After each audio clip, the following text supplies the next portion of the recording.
Na segunda-feira, nós começamos um papo com a Maria Fernanda sobre conteúdo e grade de programação. E hoje nós vamos conhecer um pouco mais sobre essa profissão tão incrível.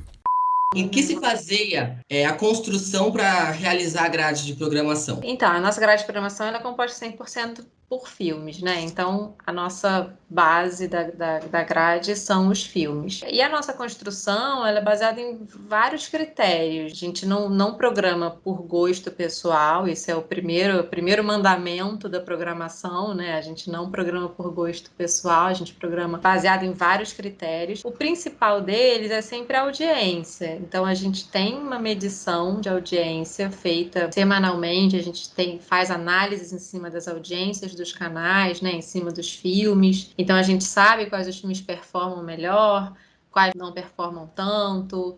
A gente tem uma noção de que filme performa melhor em que horário do dia, né, em que faixa horária também, etc. E aí esse é o principal, né, o pilar principal para a gente construir as nossas grades de programação. E a gente, na programação, né, na equipe, a gente tem uma equipe super competente e que está no Telecine há muito tempo, então já tem uma experiência, né, de bastante tempo fazendo grades de programação. Então isso também conta bastante. A gente já tem um feeling, né, muito apurado, porque às vezes que a gente brinca assim, né, existem os dados, mas existe o data feeling também, né? Então às vezes o feeling também conta. E é um feeling que não é baseado em só feeling mesmo, né? É muita experiência que a gente já adquire ao longo do tempo que a gente trabalha com isso, enfim, lida com programação, com os filmes, já sabe, às vezes, umas temáticas que funcionam melhor, e a gente aposta muito mais nessas temáticas. Tem atores que são super queridinhos, então eles também recheiam bem as nossas grades. Tem gêneros que dão mais audiência, que em cima de todas essas análises de audiência, né, a gente analisa não só os números, mas os gêneros que são mais consumidos, mais assistidos. Os grandes filmes, né, grandes blockbusters que estreiam nos cinemas, têm bons resultados de bilheteria também, eles têm um espaço bem nobre na nossa grade. Enfim, são vários critérios que a gente vai usando para a construção dessa grade. E o principal deles é a audiência mesmo, né? As audiências, ou as audiências anteriores, ou quando o filme é uma estreia que nunca foi exibido.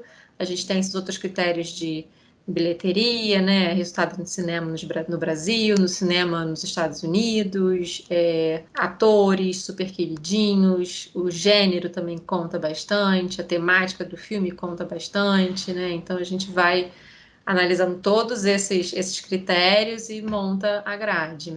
Quais são os pontos relevantes? Então, principalmente a audiência, e a gente olha, não sendo a audiência, a gente olha todos esses outros critérios.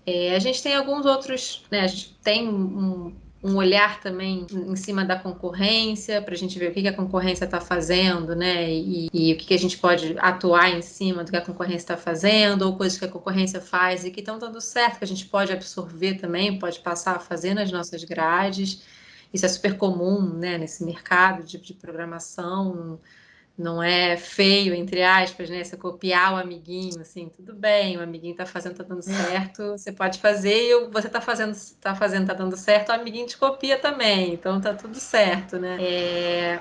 Mas é isso, acho que o ponto mais relevante mesmo é a audiência, que é o resultado que a gente sempre busca, né? Que a gente tá sempre querendo com as grades. E a gente então analisa bastante. O que não fazer? A gente poderia pensar que talvez não copiar o coleguinha talvez seja uma opção de não fazer, mas pode ser que isso possa trazer um retorno melhor do que o dele, né? Essa parte podemos fazer, não tem problema nenhum. Assim, o que eu penso que a gente não faz, né, em grade de programação, é muito mais voltado para a gente mesmo, assim. Então a gente tem, além desse dado de audiência, né, se fosse só isso também, era muito fácil uma máquina chegar e fazer uma grade. Estava de pessoas analisando ali, enfim, indicadores, etc., para fazer uma grade. Então a gente tem algumas coisas que a gente não faz, né, na grade, muito baseado em conteúdo mesmo. Então a gente vai sempre tentar fazer um trilho, que é o que a gente chama, né? Que é um filme encadeado ali do outro. Um trilho que seja coerente, né? Que um filme chame o outro, que um filme faça sentido com o próximo, né? Que chame o mesmo público ali, ou que tenha um público relacionado. A gente não faz de jeito nenhum, por exemplo, colocar uma animação e o próximo filme ser um filme 18 anos, sabe? Um filme pesado, porque uma coisa não tem uma coerência, né? Uma coisa com a outra ali. Então a gente faz um trilho que seja coerente. Então isso é uma das coisas, por exemplo, que a gente não faz. A gente tenta não repetir tantos filmes na grade. Ainda existe muita repetição, sim, porque a gente... primeiro que a gente não troca de acervo totalmente de um mês para o outro, né? A gente mantém um acervo de um mês para o outro, mantém-se ali uma boa parte do acervo, mas a gente tem novos filmes entrando todo mês nos acervos. Mas tem um acervo que se mantém do mês anterior, é o mesmo do mês seguinte. Então, obviamente, a gente vai estar exibindo os mesmos filmes. E a gente também vê repetição, né? Vê essas exibições que os espectadores acabam achando repetição, como uma maneira da gente disponibilizar e dar opção para o assinante, né? Para o espectador, assistir um filme em vários horários, né? Então, se a gente vai exibir um filme às 8 horas da noite e tem gente que não pôde assistir naquele horário, essa pessoa que não pôde assistir nesse horário, ela pode ter a oportunidade de assistir em um outro horário que a gente vai exibir também, né? Então é isso, acho que é uma diferença um pouco do mundo on demand, hoje que a gente vive, que a pessoa tem aquela chance ali, né, de assistir o conteúdo. Se ela perdeu aquela chance, ela não vai conseguir depois assistir a hora que ela quiser no linear.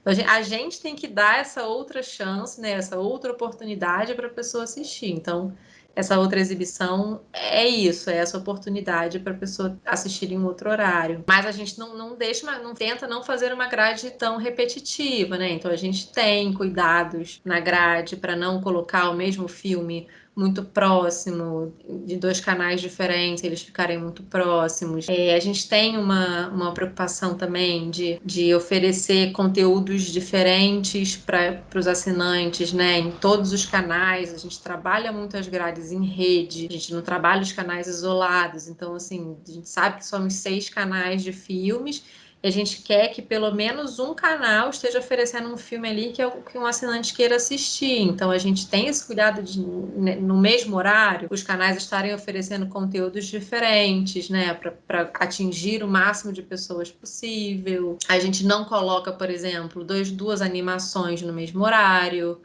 né? A gente não coloca 2 filmes da mesma franquia no mesmo horário. A gente tenta não colocar, né, evita ao máximo colocar filmes do mesmo ator no mesmo horário, porque isso também dá uma sensação de repetição, né? A pessoa está assistindo o mesmo filme ali, né? Então, acho que são cuidados que a gente tem muito com a grade, assim, é uma grade que a gente faz com muito, muito carinho, tem muitos, muitos detalhes, que eu não sei se as pessoas têm essa noção, né?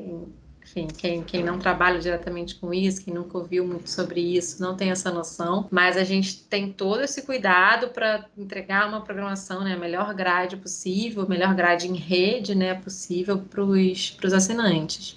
Quer saber mais? Acompanhe nosso Instagram que iremos soltar mais novidades dessa super entrevista com a Maria Fernanda.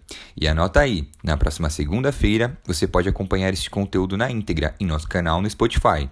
É só passar o celular no QR Code na tela ou clicar no link aqui na descrição. E continue mandando pra gente o que você quer conhecer dos bastidores da televisão, nos comentários e no Instagram. E até a próxima!